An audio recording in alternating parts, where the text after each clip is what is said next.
Designing, making art is a path. There's no goal. I wish I had known that when I was younger and just wanting to arrive, but there is no arriving. There's only learning, there's observing, and yeah, moving down the path with grace. My name is Rosie Li. I'm a lighting designer and an artist. I went to RISD and I majored in furniture design, and the final piece of my senior thesis project was a lighting prototype. While I was designing it, I thought that I could predict what the light would do, but it turned out that when I switched it on for the first time, the light got reflected and refracted in all these different directions, and it was such a surprise. It was that initial moment that really started me down the path of lighting designer.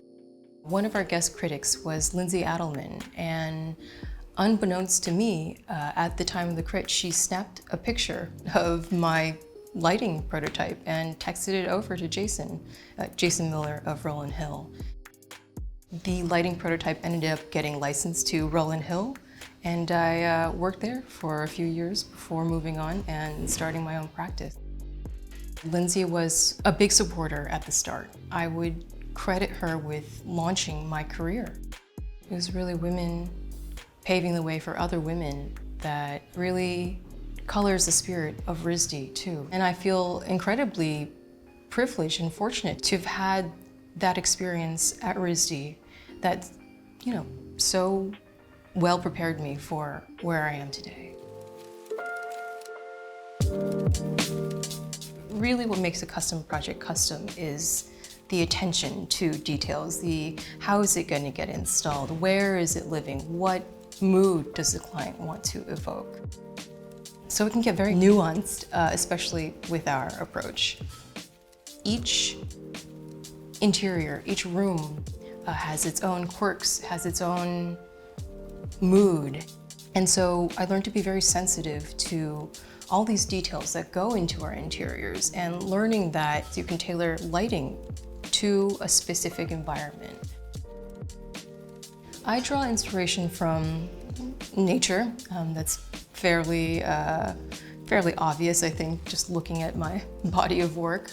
But I'm also looking at a lot of artists whose work also has a connection to nature and analyzing our surroundings. Spencer Finch, Oliver Lyson, Julie Moretu.